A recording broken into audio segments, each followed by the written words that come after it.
Hello students, you are going to know about the static and non-static methods. This is the topic given in chapter 5, user defined methods. So this example demonstrates the difference between static and non-static methods, and it also covers the way how one can declare static method and non-static method. Okay, so now let us start to explain this program. So here you can see classes cube.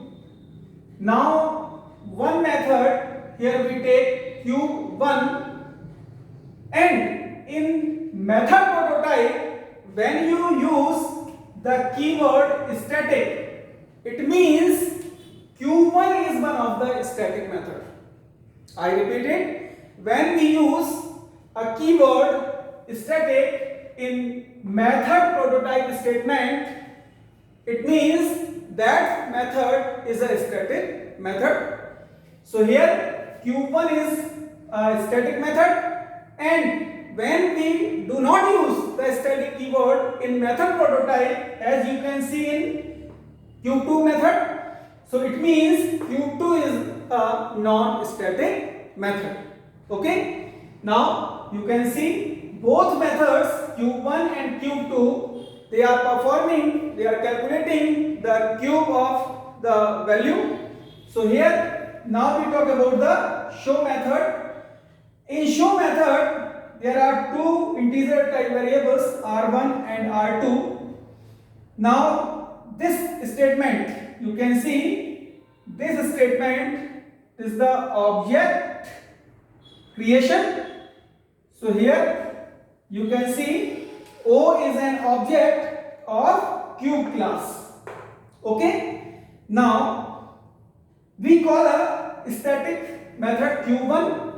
So here you can see one thing, when you call a static method is cube1, and this is the calling of static method cube1. So when you call a static method, so you should always use the class name, but here when you call a static method in a static method, so this is optional. Okay, but for better readability and to find out the difference between static and non-static method, so this thing you should also keep in your mind. When you call a static method, so static method is called with the help of the class name along with the dot operator.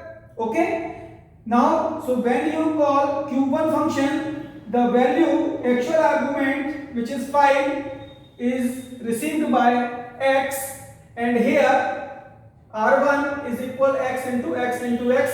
Now the cube of 5 is calculated by this statement, and here the value of r is 125. So now when we talk about the return r1, so the value of r1 is received by small r1.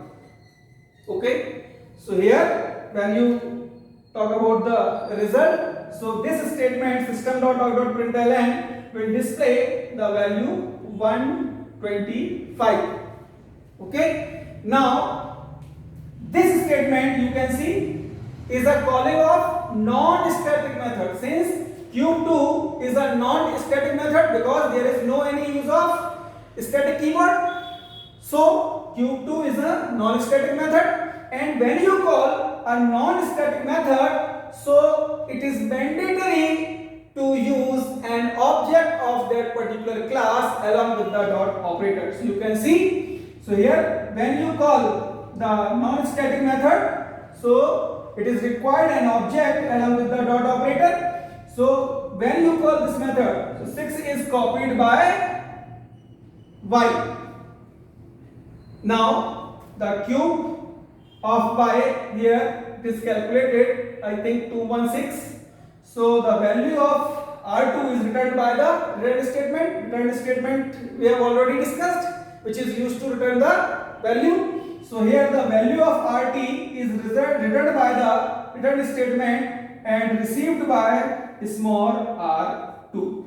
Because of this, R1 and R2 are declared as an integer type.